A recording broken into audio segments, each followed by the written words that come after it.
5, 4, 3, 2, 1.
స్తోత్రం స్తోత్రం స్తోత్రం. అందరు కూర్చున్నాం. ఇంతవరకు దేవుని నామముని మనం ఆరాధనలో గణపరిచినందుకు దేవుడికి ఇచ్చిన గొప్ప ధన్యతను బట్టి వందనాలు. అందరు కూర్చుందాం. హల్లెలూయా. స్తోత్రం స్తోత్రం. పరిశుద్ధాత్మ దేవానికి స్తోత్రం స్తోత్రం స్తోత్రం స్తోత్రం స్తోత్రం స్తోత్రం స్తోత్రం. గడిచిన కాలమంతా కాచి భద్రపరిచిన దేవునికి మనం కృతజ్ఞతాస్తుతులు చెల్లించబద్దులమై ఉన్నాము. ప్రార్థన చేసుకొని ఈ బుధవారం బైబిల్ స్టడీ మరి కూడికని ఆరంభించుకుందాం. స్తోత్రం నాయన. పరిశుద్ధుడా, గొప్ప దేవుడా, నీకు వందనాలు. గొప్ప దేవుడవు, మంచి దేవుడు, మాకు చాలిన దేవా. గడిచిన కాలమంతా మీరు కాచి భద్రపరిచారయ్యా. గత బుధవారం నుంచి ఈ బుధవారం వరకు మమ్మల్ని మీరు నీ రెక్కల చాటున భద్రపరుచుకొని నీ కృప మా మీద కుమ్మరించినందుకు నీకు స్తోత్రాలయ్యా. ఇంతవరకు అనేక అధ్యాయాలు మాకు నేర్పించినందుకు నీకు వందనాలు చెల్లించుకున్నాము. అలాగే తండ్రి, వచ్చిన బిడ్డలను దీవించండి. రాలేని బిడ్డ కూడా దారి సరళము చేయండి తండ్రి దేవా. మరి వినగలిగిన చెవులు, గ్రహించగలిగిన ఆత్మని బిడ్డలకు దయచేయండి. బిడ్డలకు అర్థమవటానికి నీ పరిశుద్ధాత్మ సహాయము దయచేయండి. ఎన్నికలేందని నన్ను మీరు జ్ఞాపకం చేసుకోండి అయ్యా. నీ సిలువు చాటు నన్ను మరుగుపరచండి. మీరే సాక్షాత్ మీరే వచ్చి మాట్లాడవని ప్రార్థన చేయించున్నానయ్యా. నీ కృప ఆవరించి నా మీద ఉంచండి అయ్యా. నీ కొలత లేని ఆత్మతో నన్ను నింపండి రాజా. నా బలము నా శక్తి చేత కదయ్యా, నీ ఆత్మతో సాధ్యమవుద్దయ్యా. నీ కృప నా మీద కుమ్మరించమని ప్రార్థన చేయించున్నానయ్యా. వాక్యం అనేక మర్మాలు మాకు చూపించండి. అనేక మర్మాలు మాకు నేర్పిస్తున్న విధానం కొరకు నీకు స్తోత్రాలు. ఈ కూడిక ఆది నుంచి అంతవరకు మీరే అధ్యక్షత వహించమని, నీకు మహిమకరంగా వాడబట్టాన్ని నీ కృప దయచేయమని, మీకే మహిమ ప్రభావం తెచ్చుకోమని యేసు నామములో అడిగి వేడుకున్నాం తండ్రి. ఆమేన్ ఆమేన్. నా మాటలు, నా నడకలు, నా నడకలు, నా ధ్యాసలో నీవున్నావు. పరిశుద్ధాత్మ. హల్లెలూయా. ప్రేమించే పరిశుద్ధాత్ముడా, విలువైన గొప్ప దేవుడా, నన్ను ఆదరించినవి వందనమే. ప్రేమించే పరిశుద్ధాత్ముడా, విలువైన గొప్ప దేవుడా, నన్ను ఆదరించినవి వందనమే. హల్లెలూయా. ప్రేమించే పరిశుద్ధాత్ముడు మనల్ని అందరినీ ఆవరించినందుకు కృతజ్ఞతలు. ఈ కూడిక ఆరంభించుకుందాము. నిర్గమకాండము మనము గత వారంలో 37 అధ్యాయము 1 నుంచి 29 వచనాలు మనం నేర్చుకున్నాము. దానికి హెడ్డింగ్ ఏమని పెట్టుకున్నాము? దేవుని యొక్క మందసము, సన్నిధి రొట్టెల బల్ల, దీప వృక్షము, ధూప వేదిక తయారు చేయుట. ఏదైతే బెస్సలేలుని, అహోలియాబును పరిశుద్ధాత్మతో నింపుదలతోటి, ఆయన కొలతలతోటి, నకిషీ పనితోటి, అనేక విధాలుగా బంగారముతోటి, వెండితోటి మరి ఆ దీపవృక్షమును, ధూపవేదికను, సన్నిధి రొట్టెల బల్లను మరి తయారు చేయటం మనకి ఆయన చూపించిన విధానము ఏదైతే మోషేకు చూపించాడో అహోలియాబుకు బెస్సలేలుకు పరిశుద్ధాత్మతో జ్ఞాన వివేకములతో వాళ్ళకు చెప్పి చేపించటం మనము గత అధ్యాయంలో నిర్గమకాండ 37 అధ్యాయంలో మనము నేర్చుకున్నాము. ఇప్పుడు 38వ అధ్యాయంలోకి మనము ఆరంభించుకుందాము. 38వ అధ్యాయం 1 నుంచి 31 వచనాలు మనము నేర్చుకోబోతున్నాము. దానికి హెడ్డింగ్ ఏమని పెట్టుకుందామంటే ఇత్తడి బలిపీఠము, ఇత్తడి గంగాళము, ఆవరణము మనము ఎలా తయారు చేస్తారో, దేనితో తయారు చేస్తారో, ఎంత కొలతలతో తయారు చేస్తారో మనం నేర్చుకుందాం. అలాగే మరి దీనికి మొత్తానికి బంగారము, వెండి, ఇత్తడి ఏదైతే ఎంత కావాల్సి ఉందో, ఎంత వాడారో ఒక లెక్కలు కూడా చూసుకోవటానికి ఇక్కడ మరి అహరోను గారు, అహోలియాబు గారు, మరి బెస్సలేలు గారు ఎంత ఇచ్చారనేది లెక్కలు చెప్పటం మనము చూసుకోవాలి. అది కూడా ఇక్కడ ఇచ్చినట్టుగా మనము 38వ అధ్యాయంలో 1 నుంచి 31 వచనాలు మనం నేర్చుకోబోతున్నాము. 1వ వచనం చదవడమా. మరియు అతడు తుమ్మకర్రతో దహన బలిపీఠమును చేసెను. దాని పొడుగు 5 మూరలు, దాని వెడల్పు 5 మూరలు, అది చచ్చౌకమైనది. దాని ఎత్తు 3 మూరలు, దాని 4 మూలలను కొమ్ములను చేసెను. దాని కొమ్ములు దానితో ఏకాండమైనవి. దానికి ఇత్తడి రేకు పొదిగించెను. చాలమ్మా. చచ్చౌకముగా ఉన్నది అంటే 4 పక్కల సమానముగా ఉన్నదని.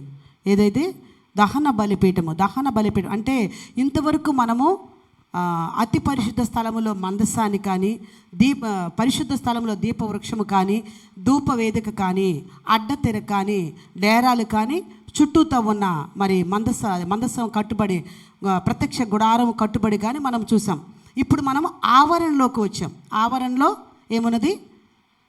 దహన బలిపీఠము, ఇత్తడి గంగాళము, ఆవరణలో చుట్టూతా కొలతలు, ఆవరణతోటి ఏమేమి కట్టారో మనం చూద్దాం అనుకున్నాం. అలాగే ఇప్పుడు దహన బలిపీఠము తుమ్మకర్రతోటి మరి ఆయన 5 మూరలు, దాని వెడల్పు 5 మూరలు, దాని పొడవు 5 మూరలు ఇక్కడ చెప్పినట్టుగా మనం చూడవచ్చు. అది చచ్చౌకముగా ఉన్నదంటే 4 పక్కలు సమానముగా ఉన్నదనేది మనం చూడవచ్చు. కానీ దాని కొమ్ములు దానితో ఏకాండమై ఉన్నాయంట. దాని కొమ్ములు దానికి ఇత్తడి రేకులు పొదిగించెను.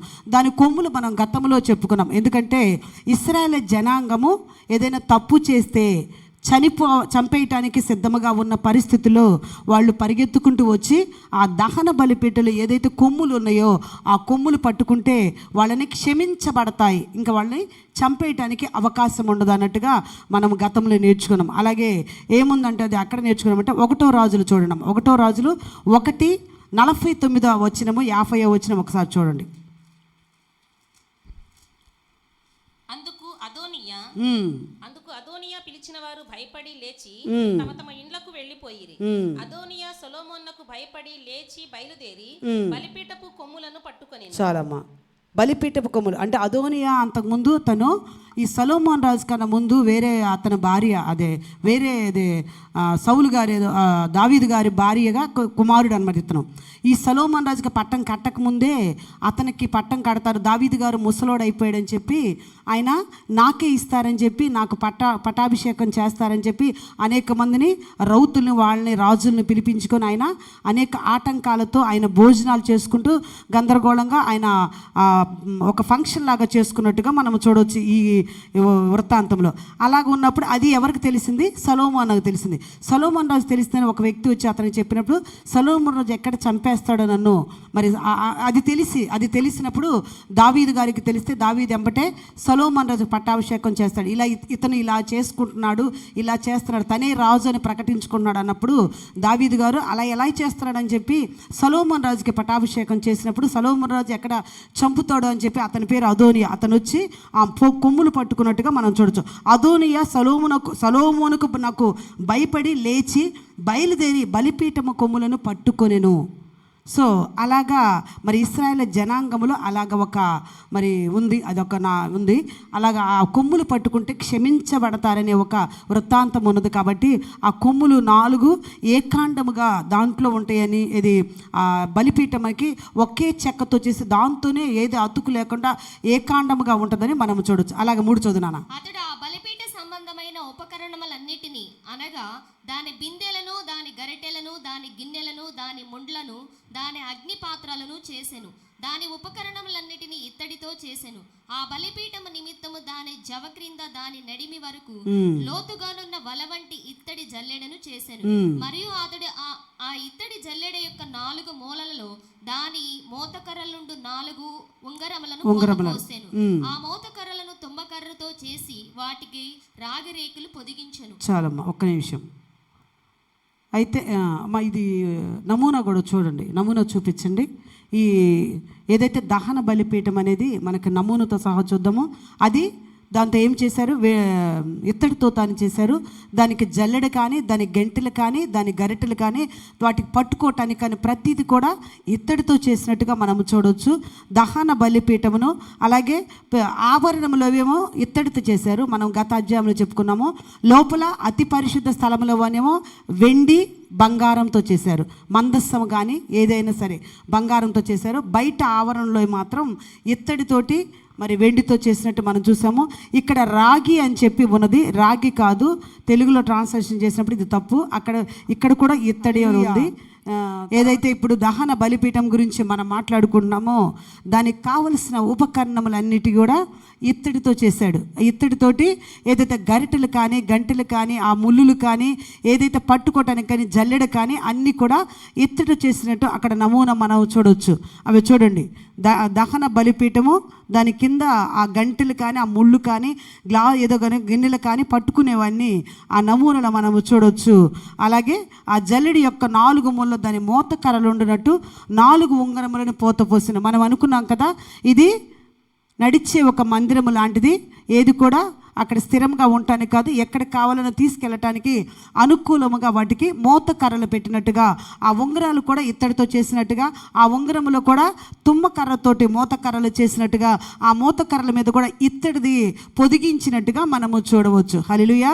ఏదైతే అది ఇత్తడితోటి మరి చేసినట్టుగా మనం చూడవచ్చు. అలాగే 6వ వచనం చదవమ్మా. ఆ మోత కర్రలను తుమ్మకర్రతో చేసి వాటికి రాగి రేకులు పొదిగించెను. చాలమ్మా.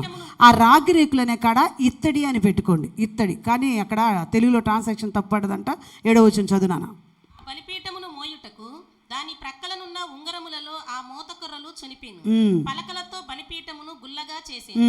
అతడు ప్రత్యక్షపు గుడారము యొక్క ద్వారమున సేవింపవచ్చిన సేవకురాండ్ర అద్దములతో ఇత్తడి గంగాళమును దాని ఇత్తడి పీటను చేసాను. చాలమ్మా. ఇత్తడి గంగాళము కూడా ఏదైతే ప్రధాన యాజకులు లోపలికి వెళ్ళాలంటే చేతులు కడుక్కొని కాళ్ళు కడుక్కొని వెళ్తారు. దానికోసం ఇత్తడి గంగాళం నమూనా చూపించడం.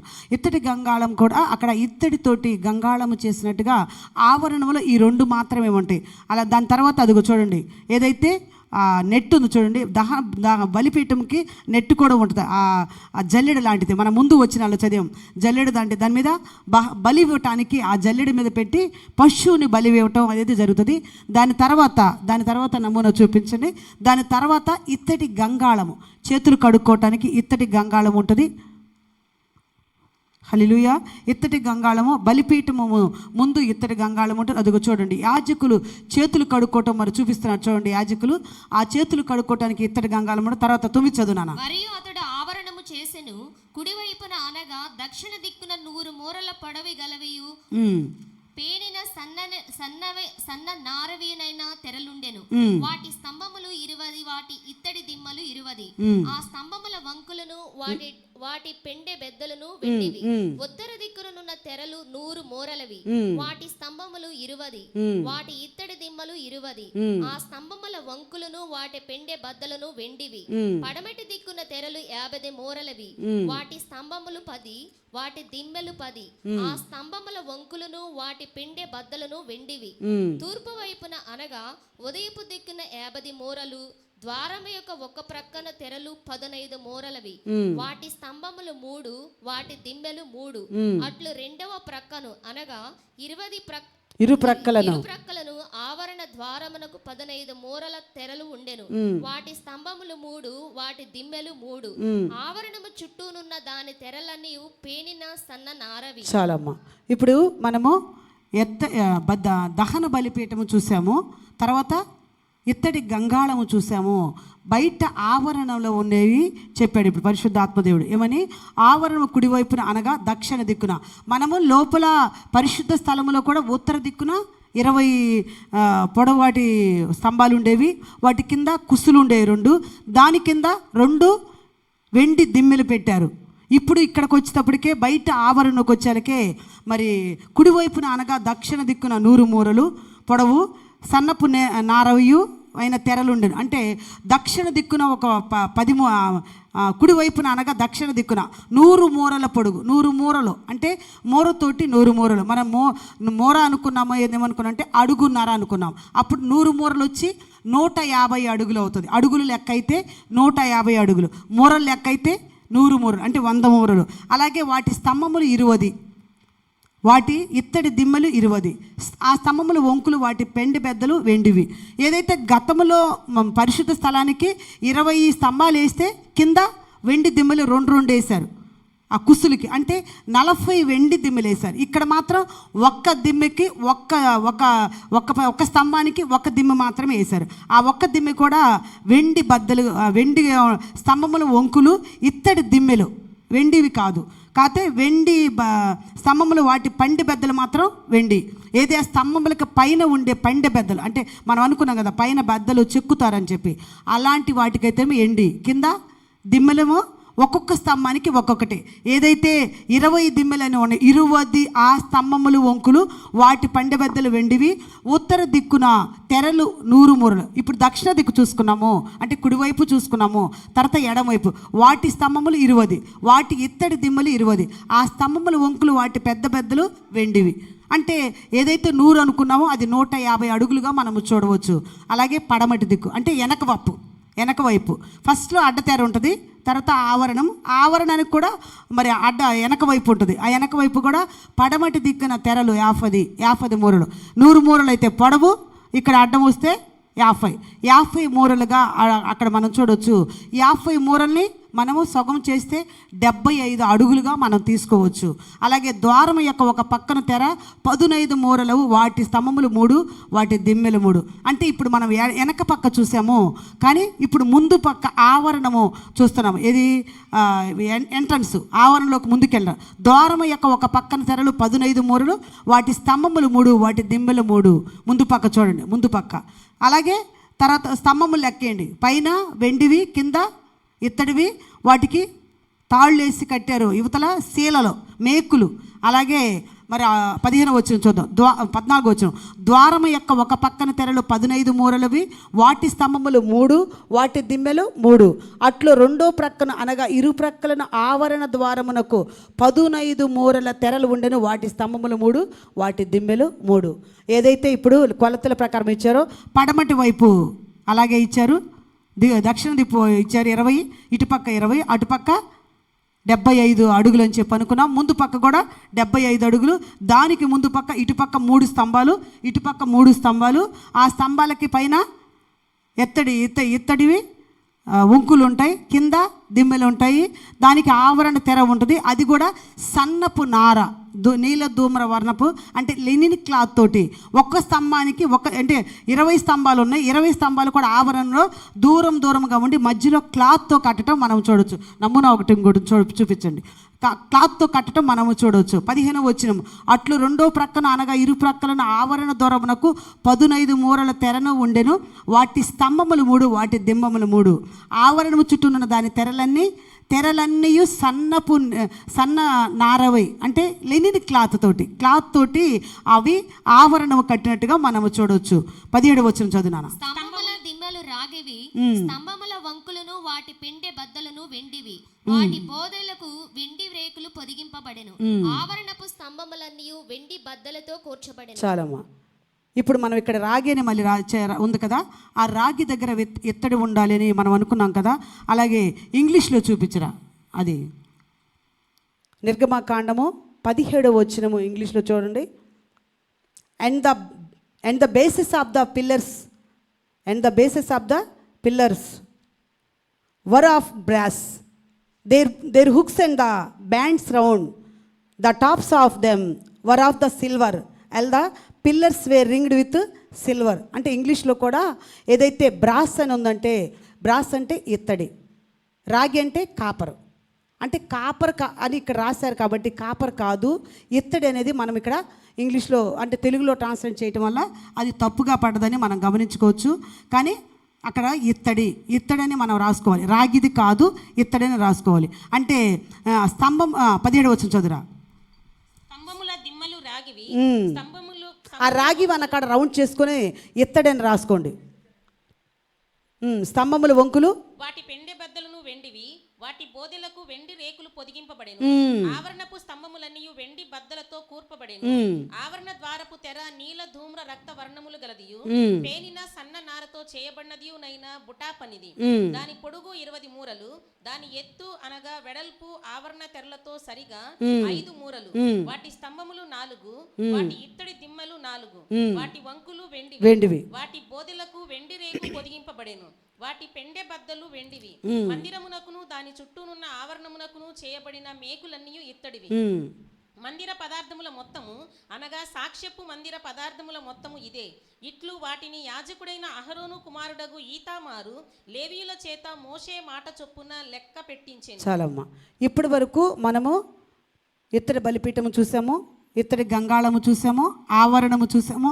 ఇప్పుడు ఎదరు చూడండి, 3 స్తంభాలు ఇటు 3 స్తంభాలు అటు.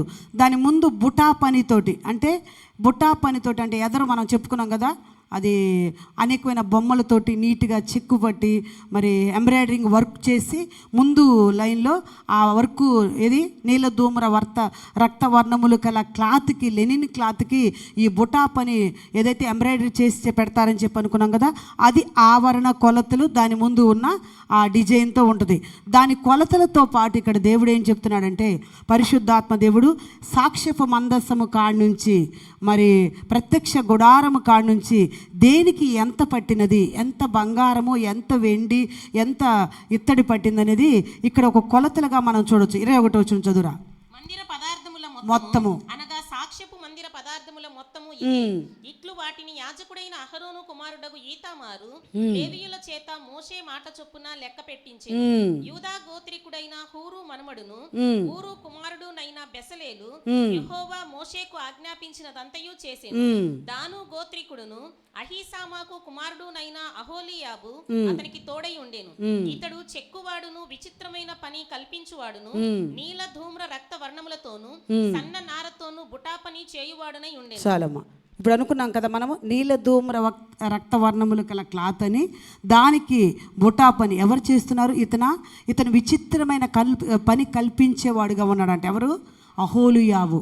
ఇతను అహోలియావు అని అతను మరి అంత దాను గోత్రికుడు అహీసాము కుమారుడైన అహోలియావు అతనికి ఎవరికి తోడై ఉన్నాడు? బెస్సలేలికి అహోలియాబు తోడై ఉన్నాడు. ఇతడు చెక్కువాడును విచిత్రమైన పని కల్పించువాడును నీల ధూమ్ర రక్తవర్ణములు గలతోను సన్న నారతోనూ బుటాపని చేయువాడునై ఉండను. అది ఎదర కూడా ఏదైతే ప్రత్యక్ష గుడారం ఆవరణం ముందు ఎదర కూడా ఆ డిజైన్ ఆ బుట్టా పని చేయించేవాడుగా ఈ బెస్సలేలు గారు ఉన్నట్టుగా మనం ఇక్కడ చూడవచ్చు. 24 చదువునా. పరిశుద్ధ స్థల విషయమైన పని అంతటిలోను పని కొరకు వేయపరచబడిన బంగారమంతయు అనగా ప్రతిష్ఠింపబడిన బంగారు పరిశుద్ధ స్థలం తులము చొప్పున 116 మణుగుల 530 తులములు. చాలమ్మా, ఏదైతే పరిశుద్ధ స్థల విషయమైన పని అంతటిలోనూ పని కొరకు వ్యయపరిచిన అంటే ఖర్చు చేసిన వాడబడిన బంగారం అంతే అనగా ప్రతిష్ఠించబడిన బంగారు పరిశుద్ధ స్థలపు తులము చొప్పున అంటే అక్కడ వాళ్ళు ప్రతి ఒక్కళ్ళు తులము చొప్పున బంగారము తీసుకొచ్చి అక్కడ వాళ్ళు మరి దేవునికి ప్రతిష్ఠించినట్టుగా ఇచ్చినట్టుగా మనం ఇక్కడ చూడవచ్చు. మరి తులముల చొప్పు అంటే ఎంతని 116 మణుగుల 530 తులములంట. అంటే ఆ తులములు అంటే మనకు ఆ లెక్కలో తెలియకపోవచ్చు, కానీ కేజీ లెక్క అయితే మనం గమనించుకోగలము. ఎందుకంటే మనకి కేజీలు ఎక్కువగా వాడకంలో ఉంటాయి కాబట్టి 994 కేజీల బంగారం అక్కడ వాడినట్టుగా ఇక్కడ చూడవచ్చు మనం. 994 కేజీల బంగారం అంటే ఇన్ని తులాలంటే మనకు తెలియదు కాబట్టి దాన్ని కేజీలో మలిచినప్పుడు 994 కేజీలు ఉంటాయంట బంగారం. ఏది మందస్సం కాడి నుంచి ఇంతవరకు వాడబడింది. ఏది ప్రత్యక్ష గుడారం తర్వాత ఆవరణలో వాడబడిన వరకు 994 కేజీల బంగారం వాడారంట. 25వ వచనం చదువునానా. సమాజంలో చేరిన వారి వెండి పరిశుద్ధ స్థలపు తులము చొప్పున 400 మణుగుల 1575 తులములు. చాలమ్మా. సమాజంలో చేరిన వారి వెండి అంటే ప్రతి ఒక్కరు ఎంతమంది అయితే ఇశ్రాయేలు జనాంగాల్లో సమాజంలో ఉన్నారో ప్రతి ఒక్కరు పరిశుద్ధ స్థలము తులము చొప్పున అంటే 400 మణుగుల 1575 తులములంట. మరి తులముల గురించి మనం తెలియదు గమనించుకోలేమని చెప్పాం కదా. ఇక్కడ వెండి కూడా 3422 కేజీలు వాడారంట. 3422 కేజీలు వాడారంట. అంటే వెండి ఎక్కువగా వాడినట్టు కనపడుతుంది బంగారం కన్నా. అంటే ఎంత వాడారు వాళ్ళు? 400 మణుగులో 1570 తులములంట. సో 26వ వచనం చదువుదాం. 20 ఏండ్లు మొదలుకొని పై ప్రాయము కలిగి లెక్కలో చేరిన వారందరిలో అనగా 6,03,550 మందిలో తలకొకటి అరతులము. చాలమ్మా. ఇది ఈ ఎండి ఎవరైతే ఇచ్చారు ఈ పన్ను ఎవరైతే పురుషులు అంట. అంటే 20 సంవత్సరాలు దాటిన వారిలో అంటే యువతలు కాకుండా 20 సంవత్సరాలు దాటిన వారిలో పురుషుల్లో ప్రతి ఒక్కళ్ళు తలకొక తులం ఇస్తే ఇంత తులమైందంట. ఎంత అయింది? ఎంతమంది ఇచ్చారు దీంట్లో అంటే 6,03,550 మంది. అంటే అంతకుముందు మనము ఎంతమంది కాల్బలం బయలుదేరిందంటే 6 లక్షల కాలం. అంటే మరి ఇశ్రాయేలు జనాంగం 6 లక్షల కాల్బలం బయలుదేరింది అనుకున్నాం. ఎవరితోటి? పిల్లలు స్త్రీలు కాకుండా పురుషుల వరకే లెక్కేసుకున్నాం. అలాగే ఇక్కడ కూడా 6,03,550 మంది తలకొకటి అరతులం ఇచ్చారంట. అది 20 సంవత్సరాలు దాటిన పురుషులు మాత్రమే. అంటే యువతలు ఇచ్చిన 19 ఏళ్ళు 18 ఏళ్ళు 16 ఏళ్ళు కాకుండా 20 సంవత్సరాలు దాటిన వాళ్ళు అరతులం ఇచ్చారంట. అది ఇస్తేనే 6,03,550 మంది అయ్యారంట. తర్వాత చదమ్మా. 400 మణుగుల వెండితో పరిశుద్ధ స్థలమునకు దిమ్మలు అడ్డతెరకు దిమ్మలను అనగా ఒక దిమ్మకు 4 మణుగుల చొప్పున 400 మణుగులకు 100 దిమ్మలు పోతపోయబడి. చాలమ్మా. ఏదైతే ఆ 400 వెండి మణుగులతో పరిశుద్ధ స్థలమునకు దిమ్మలు అడ్డతెరకు దిమ్మలు అనగా ఒక దిమ్మకు 4 మణుగుల చొప్పున చేశారంట. మొత్తం కలిపి 400 మణుగులకు 100 దిమ్మలు పోసారంట. ఏదైతే 400 మణుగులకి 100 దిమ్మలు వచ్చినట్ట. ఒక్క దిమ్మకి మాత్రం ఒక దిమ్మకి ఎంత ఖర్చు చేశారు వాళ్ళు? ఒక దిమ్మకి 4 మణుగులు. 4 మణుగులు అంటే మన భాషలో 34 కేజీలు. అంటే ఒక దిమ్మె వెయిట్ వచ్చి బరువు వచ్చి 34 కేజీలు అవుతుందంట ఒక దిమ్మె. అలాగా 4 మణుగుల చొప్పున 400 మణుగులకు 100 దిమ్మలు చేశారంట. దేంతోటి? 400 వెండితోటి చేశారు. అంటే 34 కేజీలు ఒక్కొక్క దిమ్మ వచ్చి 34 కేజీలు. ఇక్కడ 4 మణుగుల చొప్పున 400 మణుగుల చొప్పున 100 దిమ్మలు చేశారని ఇక్కడ ఉన్న క్లారిటీగా ఇచ్చాడు పరిశుద్ధాత్మ దేవుడు. 28వ వచనం చదవండి. 575 తులముల వెండితో అతడు స్తంభములకు వంకులను చేసి వాటిలో బోధలకు పొదిగించి వాటిని పెండె పెద్దల చేత కట్టెను. మరియు ప్రతిష్ఠింపబడిన ఇత్తడి 280 మణుగుల 2,400 తులములు. చాలమ్మా. ప్రతిష్ఠించబడిన ఏంటిది? ఇత్తడి 280 మణుగుల 2,400 తులములంట. ఇత్తడి కూడా 2,400 అంటే 280 మణుగుల 2,400 తులములు. అది కూడా 2,407 కేజీలుగా మనం చూడవచ్చు. ఏది? ఇత్తడి. ఇది ఇక్కడ కూడా తులములు లెక్క చెప్తున్నారు కాబట్టి దాని కేజీల్లో మనము చూసుకుంటే 2,407 కేజీలుగా మనం చూడవచ్చు. అలాగే 30 వచనం చదువునాను. ప్రత్యక్షపు గుడారపు ద్వారమునకు దిమ్మలను ఇత్తడి వేదికను దానికి ఇత్తడి జల్లెడను వేదిక ఉపకరణములన్నిటినీ చుట్టూనున్న ఆవరణమునకు దిమ్మలను ఆవరణ ద్వారమునకు దిమ్మలను ఆలయమునకు మేకులన్నిటినీ చుట్టూనున్న ఆవరణమునకు మేకులన్నిటినీ చేశాను. చాలమ్మా. ఇప్పుడు ఆ ఇత్తడితోటే వారు ఏదైతే 2,407 కేజీలు అనుకున్నాం కదా మనము, దానితో ప్రత్యక్ష గుడారం ద్వారమునకు దిమ్మలు ఇత్తడి వేదికను దాని ఇత్తడి జల్లెడను వేదిక ఉపకరణములన్నీ చుట్టూనున్న ఆవరణకు దిమ్మెలను ఆవరణ ద్వారమునకు దిమ్మెలను ఆలమునకు మేకులన్నిటినీ చుట్టూనున్న ఆవరణకు మేకులన్నిటినీ ఈ ఇత్తడితో చేసినట్టుగా ఇక్కడ మనము చూడవచ్చు. ఎంత ఇత్తడి వాడారు, ఎంత వెండి వాడారు, ఎంత బంగారం వాడారు అనేది ఇక్కడ ఉంది. ప్రతి ఒక్కటి క్లుప్తమైన వివరణ లెక్కల చొప్పున మరి మోషే గారికి వాళ్ళు అహోలీయాబు బెస్సలేలు గారు చెప్తున్నట్టుగా మనం చూసాము. బెస్సలేలు గారు గత అధ్యాయంలో కూడా మనం విన్నాము. ఆయనకు వచ్చింది ఇతరులకు నేర్పించేవాడుగా చెప్పేవాడుగా ఉన్నాడని, అతనికి అనేకమైన విచిత్రమైన బుటా పని వచ్చని, ఆయన బెస్సలేలుకి ఇది తోడుగా సహాయకుడుగా ఉండి పని చేశాడని మనం గమనించుకున్నాము. ఇక్కడ ఇంతవరకు మనం ఏం నేర్చుకున్నాము? గుడారం నేర్చుకున్నాము, ప్రత్యక్ష గుడారం నేర్చుకున్నాము, పైన డేరాలు నేర్చుకున్నాము, లోపల మందసం ఎలా చేశారో నేర్చుకున్నాము, దీపవృక్షం ఎలా చేశారో నేర్చుకున్నాము, ధూప వేదిక ఎలా నేర్చుకున్నాము, అలాగే ఆవరణము కొలతలు నేర్చుకున్నాము. ఆవరణ చుట్టూతా లెనిన్ క్లాత్ తోటి ఒక స్తంభానికి దూరంగా మధ్యలో క్లాత్ ఉందని నేర్చుకున్నాము. ప్రత్యక్ష గుడారానికి చుట్టూతా 20 స్తంభాలు చేశారు. కింద 2 కుసులుగా ఉండి 2 వెండి దిమ్మెలు చేశారు అని నేర్చుకున్నాము. ఈ ఆవరణలోకి వచ్చేసరికి ఒక్కొక్క స్తంభానికి ఒక ఇత్తడి దిమ్మెలు పెట్టారని మనం నేర్చుకున్నాము. ఆవరణకు వచ్చినాక దహన బలిపీఠము, ఇత్తడి గంగాళము నేర్చుకున్నాము. ఆవరణము ఎదుర బుటా పనితోటి లెనిన్ క్లాత్ తోటి విచిత్రమైన మరి ఎంబ్రాయిడరీ వర్క్ తోటి చేయించామని నేర్చుకున్నాము. ఇంతవరకు ఆయన ప్రత్యక్ష గుడారము కొలతలతో సహా బంగారం ఎంత ఇచ్చారు, ఎండి ఎంత ఇచ్చారు, ప్రతి ఒక్కటి వెండి మరి ఇత్తడి అన్నీ ఇచ్చినట్టుగా మనం చూసాము. ఇక్కడ రాగి అన్నది తప్పు అని చెప్పి మనము ఇంగ్లీష్లో కూడా చదివి నేర్చుకున్నాము. పరిశుద్ధాత్మ దేవుడు కొలతలతో సహా దేవుడు ఆయన ఇచ్చినట్టుగా మనం ఇక్కడ చూడవచ్చు. అలాగే ఇశ్రాయేలు జనాంగంలో తలకొక అరతులము దేవుడు ఎక్కువైతట్టుగా వాళ్ళ దగ్గర ఇచ్చినట్టుగా, వాళ్ళు ఎక్కువైనట్టుగా తెచ్చినట్టుగా మనం అధ్యాయంలో మనం చూసాము. ఆయన మందిరము కట్టబడటానికి ఎంత ప్రాముఖ్యత ఇచ్చాడనేది ఇక్కడ మనం గమనించుకోవచ్చు. మందిరం మనం మాత్రమే కట్టాలని ఆయన ఒక గొప్ప ధన్యత మనకి ఇచ్చాడని మనం నేర్చుకోవచ్చు. నెక్స్ట్ అధ్యాయంలో ఏమి చేయబోతున్నాడో, మనం ఇంకా ఏమి నేర్చుకోబోతున్నామో ఈ వాక్యము దేవుని వినికిడిలో మనందరి వినికిడిలో దేవుడు దీవించి ఆశీర్వదించును గాక. ఆమేన్.